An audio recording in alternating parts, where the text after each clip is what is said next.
Today on Parent Connection, a conversation about volunteering in Anne Arundel County Public Schools.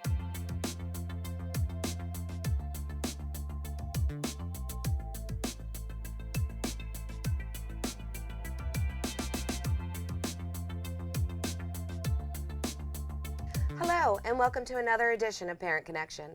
I'm your host, Jen Lombardi. During today's show, we're going to talk about volunteering in Anne Arundel County Public Schools. Allison Pickard has joined us today to share about her experiences volunteering in our schools. Welcome, Councilwoman Pickard, and thank you for joining us. Thank you so much for having me. I'm so excited that you're here today to share. First, could you share a little bit about yourself with us? Sure. So I am a parent of 3 school-age children. I have a 4th grader, a 7th grader, and a 10th grader. Oh, wow. So we are experiencing our public schools on all fronts. I'm also county council member. I recently was elected in 2018 and now have been, I'm now the council chair actually. But we live in the Millersville area and my kids go to Glen Burnie schools, and that's a little bit about me. Okay, well, thank you. And I know that you do a lot of volunteering in our schools. Can you tell us about your volunteering experience and how you got involved? Sure. So I have been volunteering in our schools since we moved here, and I started with a 1st grader and 2 toddlers. And I wasn't exactly sure how to get involved, but Georgia came home with a slip of blue paper. They needed a secretary for the PTA. I was a little nervous because I had these 2 little ones in tow, but Oakwood Elementary current PTA made sure to assure me that that was fine. They could tag along if they needed to. So I ended up throwing my name in the hat, and a few months later I was getting elected at back to school night with literally all 3 of my children standing up there in front of the auditorium of kids. So it was a very family-friendly school, so they made it very easy for parents to be involved. So it sounds like you've been volunteering for quite a while if your daughter's now in 10th grade and that was in 1st grade. Yeah, so I ended up, that sort of launched my involvement at Oakwood Elementary, and I got pretty seriously engaged there. Since now campaigning and being on the council, it's changed a little bit, my day-to-day involvement, but I found as a parent bringing some neat programming or volunteer opportunities to the school, it really helped enhance what the teachers were already doing and some of that. So I thought the volunteering was a great way to make Oakwood Elementary a really great little elementary school. Well, could you share some of those ways that you go in and volunteer in the schools? Like specifically, what do you do when you go there? Well, so I was first engaged really with PTA, which meant I was in more of a coordinating role, but we did everything from landscape the front and deal with beautification to create a Lego club, bring in an artist in residence. So my personal role was a little more coordinating those bigger opportunities, while other people were there reading with students or supporting teachers by helping laminate and cut things. The nice thing about volunteering in the school is you can pretty much find something that fits your wheelhouse, right? And your time commitment. There's lots of ways to be engaged in the schools. And we had volunteers doing, when I was there on a daily basis, we had volunteers doing a little bit and a lot. Okay, so if I'm a parent with a full-time job, I could go in and maybe if my job ends at 3, I might want to be the host or the sponsor of the Lego Club, and I could go in once a week. Exactly. Or if I only have 15 minutes, maybe I could go after school one day and cut paper. Yeah, or take it home. Okay. Some teachers, you know, they put their work in the bin, and volunteers come in and they take it home and cut while they're watching TV. Or I utilized volunteers. One thing that you could do when you're trying to recruit parents to get engaged is finding out skill sets that they have. We ended up finding a parent who had a full-time job, but she was a graphic artist. Wow. So she helped us create some of the imagery that we needed to promote the school and the programs we were doing, whether it was Teacher Appreciation Week or Multicultural Night, or she did that at home, and it was a skill she was able to contribute, and it made a world difference. So actually, she could create flyers and things like Yeah, that. That yeah. would actually that could save a lot of time. Yeah, and for somebody who doesn't have that skill set. That's right, and that's how she contributed to the other work going on by parents who couldn't be there more hands-on during the day. So I know in your experiences, you've actually had the opportunities to sit down and read with students and watch their growth. Can Yeah. you tell us a little bit more about that? So as my life got a little busier and I'm no longer on the PTA, this is a recent development that I've found going in for half an hour before the school day starts, actually, from 8 to 8:30 at Oakwood. I get to support the Chessie program, and the students come in, they've picked a book last week, they've read it at home, and then we come in and we talk about it and we ask questions. And it's a half an hour now. That's my foray back into school volunteering, but it's every Monday morning, and it kicks off my week. Students then, when I am in the school, they come up and they give me a hug, or they see me, or they want to tell me the book that they picked that they're reading. I've had students, just because of, it's a 5-minute interaction with an individual student, but you're still building a really positive relationship, and it's someone other than their mom or dad or their teacher reminding them that reading is important. And so building those relationships, it's been probably more impactful for me than it has been for them. I've really enjoyed getting to know the students, and it's the one-on-one volunteering that I wasn't doing when I was doing the PTA president coordination of things. I was doing a little more big picture. This has really been, it's been very impactful.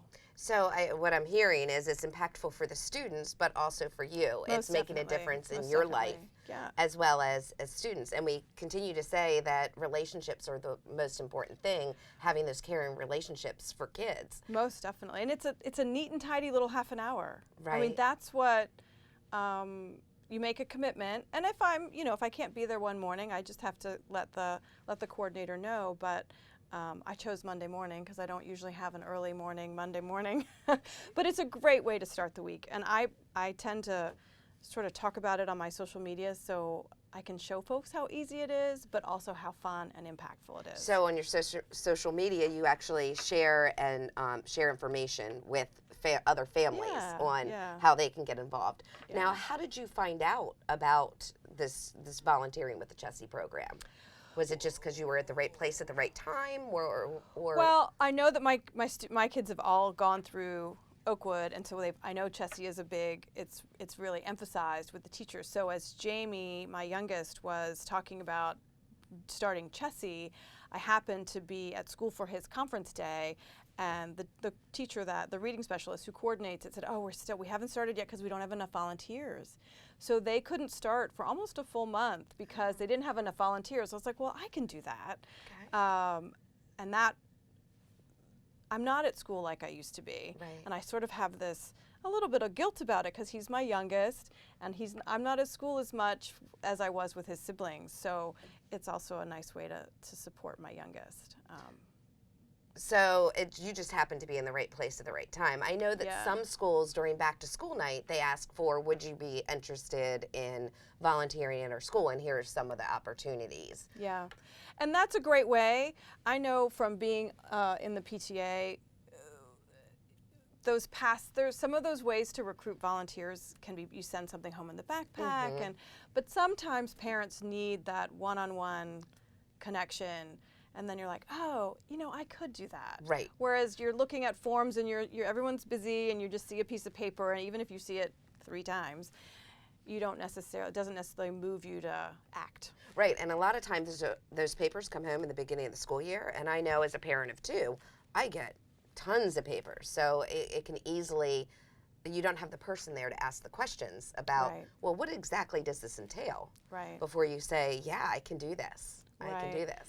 When I ended up being part of the Council of PTAs, this is some of the things we trained new PTA leadership to do. It's easy. It's a little easier to send home things in a backpack, but sometimes if PTA volunteers and the leadership would actually take a little bit more time to engage with parents or recruit them with a personal touch, it will provide dividends. They'll actually come out as you sort of demystify what it really means. So I hear you talking about the Council of PTAs. Now that's a little different than the PTA or PTO. I know Oakwood is a PTA, but also other organizations, some other schools have PTOs instead of PTAs.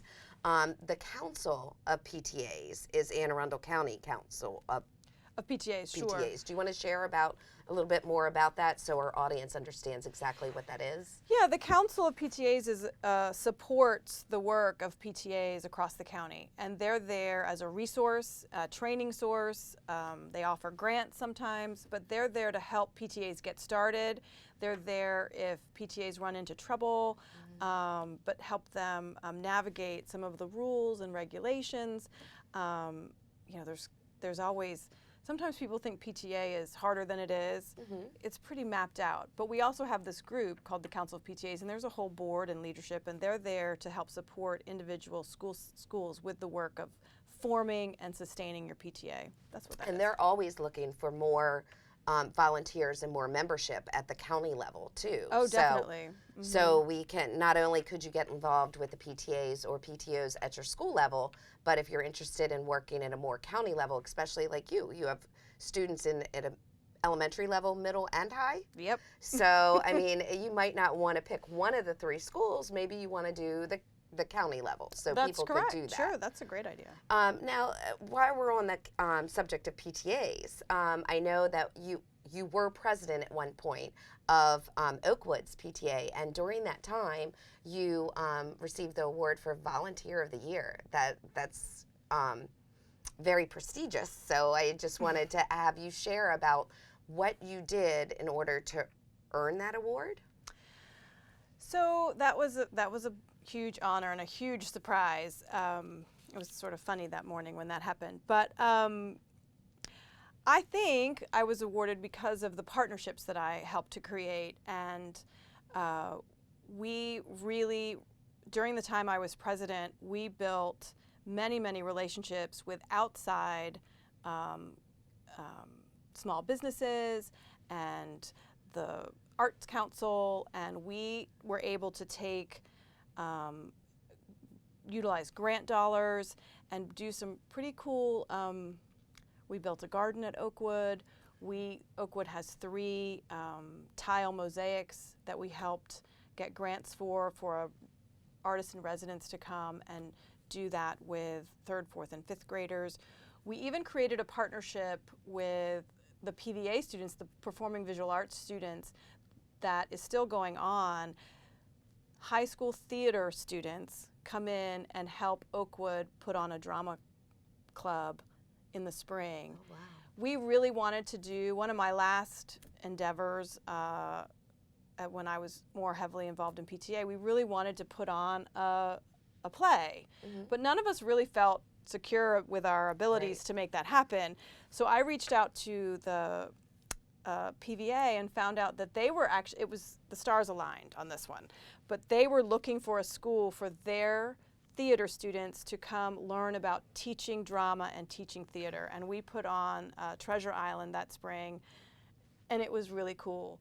You know, Oakwood doesn't necessarily have the fundraising capacity of some other schools to bring in a choreographer like some of our more fortunate schools do. So this was a great way. It was a win-win for the high school students to work with and they're still doing it.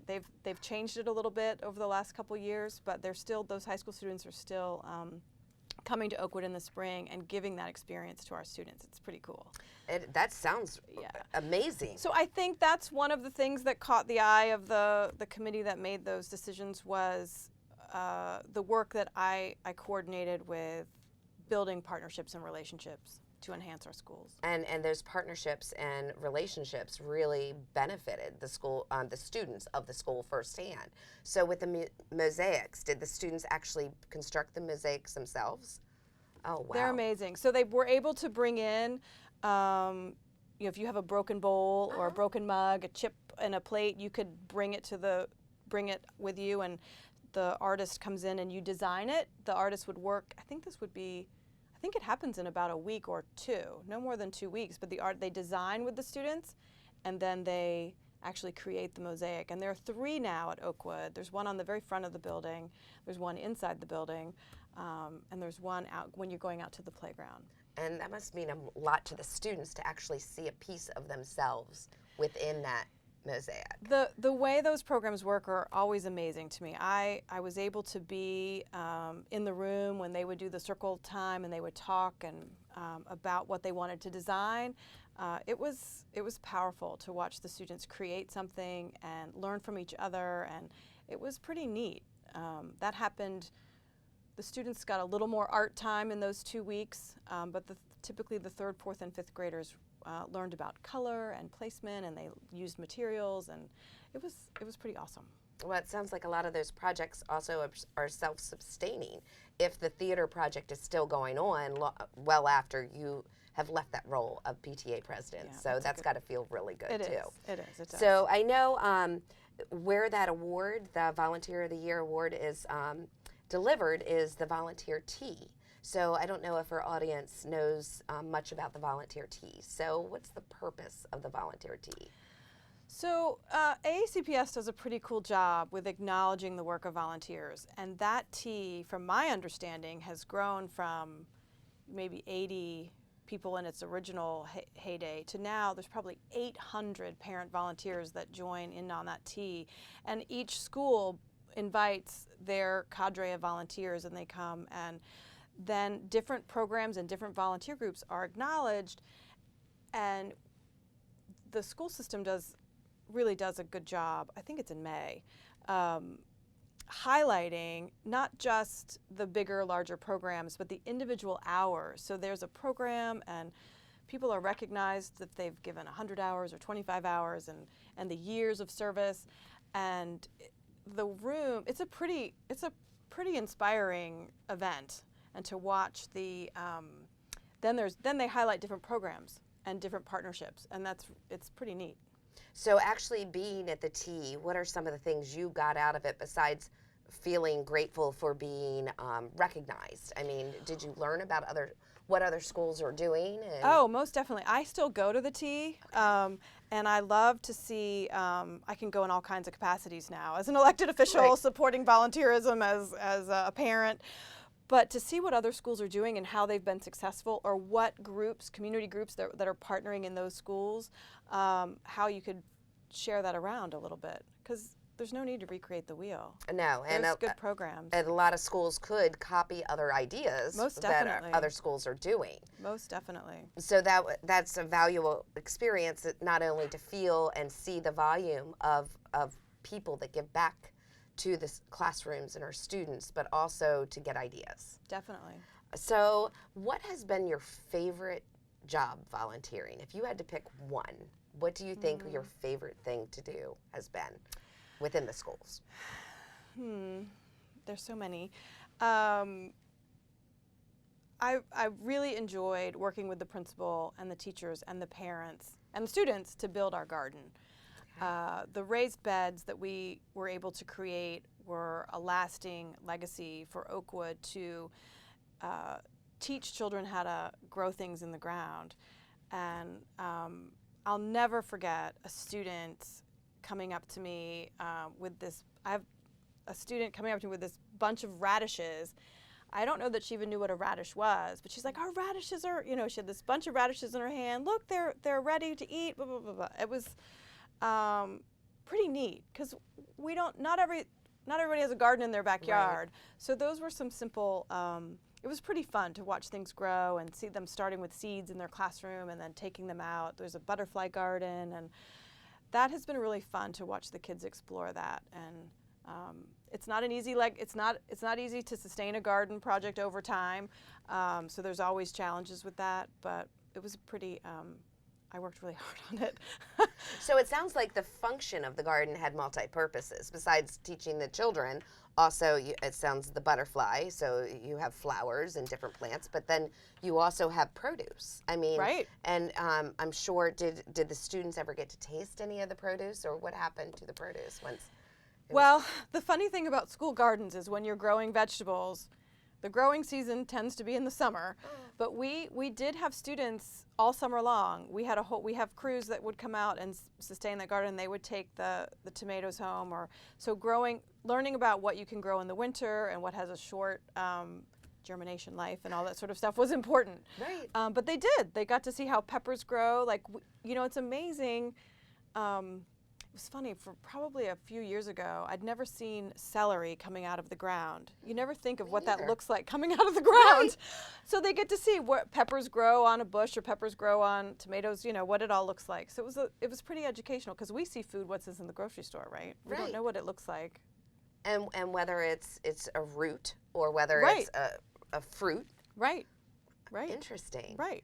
Interesting. So it was fun project. So so it sounds like you were doing a lot of volunteering in the school system, and you tweet out your pictures from your events. When you do that, what is your purpose of doing that? I think I have an idea, but are you... Well, it sort of goes back to my gardening days, where I was always recruiting people to come out and help. And I think it's a great way to just show, I always try to show how easy it is. And I try to demystify the engagement in volunteering. But, when I started reading this fall with Chessie, I had a student come to school. He wasn't prepared to talk with me yet, because he'd had some things happen over the weekend that he wanted to talk with me first. So we had to get through that to get to the reading. But then when, that interaction, so brief, led to some conversations midweek when he saw me in school for another reason, and making that connection and knowing there was an adult. So I just want to encourage people to get out, and maybe it's out of their comfort zone at first, but if I can give up 30 minutes, I feel like other people can, and they just maybe haven't tried it yet. So actually our best recruiters for volunteers are other volunteers. So I love hearing that is the purpose, and letting people know that they can do it. So if you were sitting around a kitchen table with some of your friends that haven't gotten into schools, what would you say to a parent to help encourage them if they think there's not enough time? Well, there's lots of reasons to volunteer in our schools, and one that tends to be talked about as the byproduct is getting to know the teachers, but also your children's friends and their parents.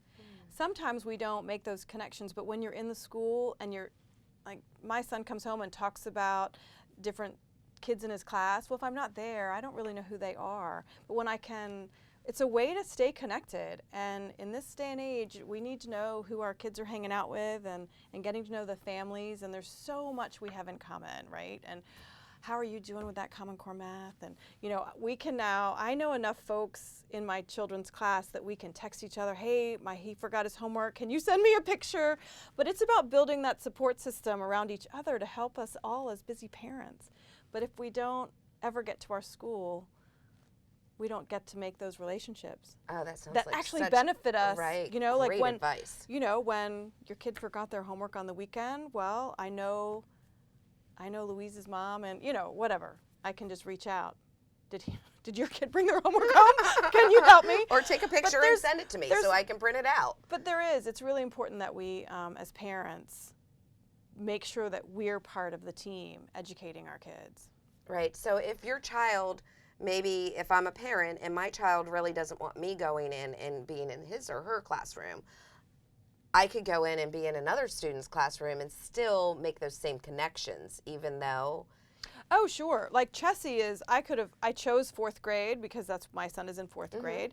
But a different day, I could have been working with kindergartners or 2nd graders to read with them in the morning. That's an easy one. But even when you're already going to a school event that the PTA is putting on, if you could help set up or break down, and so the folks that are doing the heavy lifting of PTA work, if you could at least show your support of those folks by doing a quick half an hour of putting the chairs away, it's really important. And you're already there. And the conversations that could happen at that point, yeah, where I need to get your number. That's right. I didn't realize your child was in my child's class. Right, let's see how we can support them all. And over the years, since I have 3 children that have come through school, you do build those relationships. They go on to middle school, And we have you build those relationships, and you can rely. I can say, hey, my kid said this happened in class. Are you getting the same story? And you can kind of get down to the facts. Right. Well, and a lot of times perception is reality.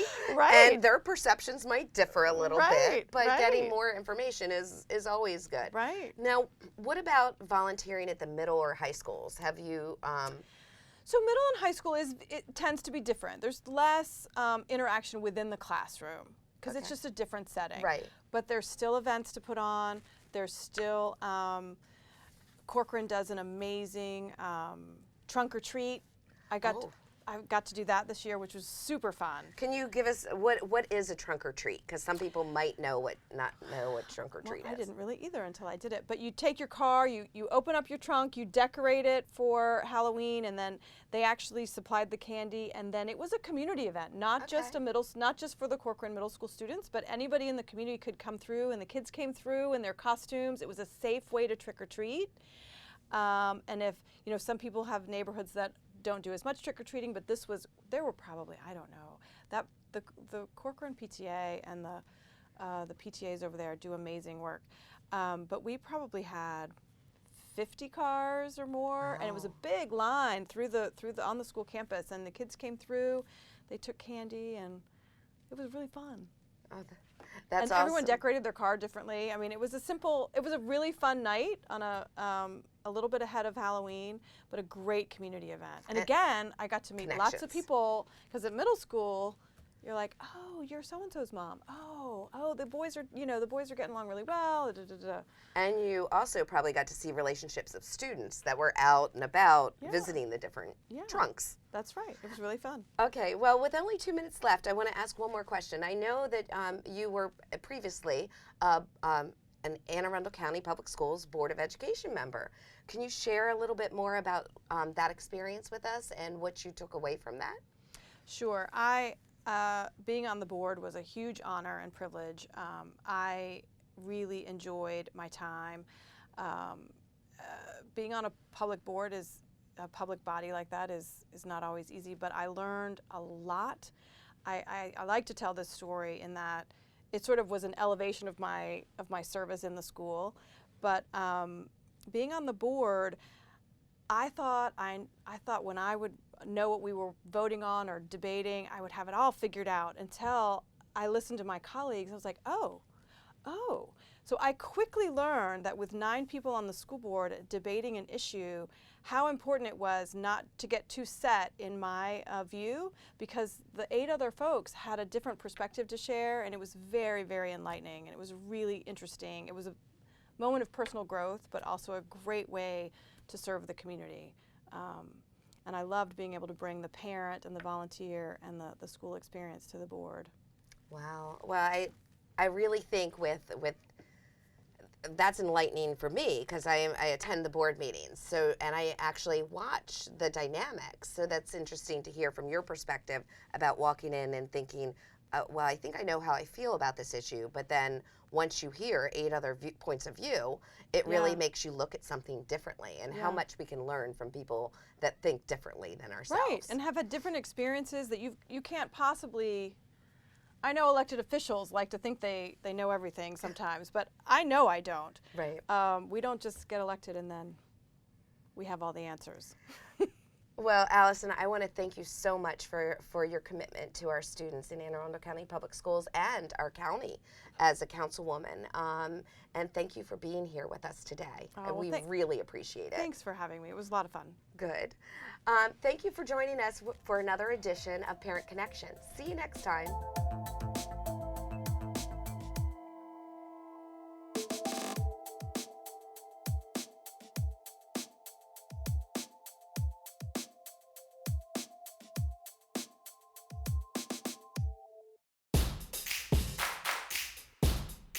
The Writing on the Walls course was designed to create an exciting experience for students who might not normally consider taking an art course.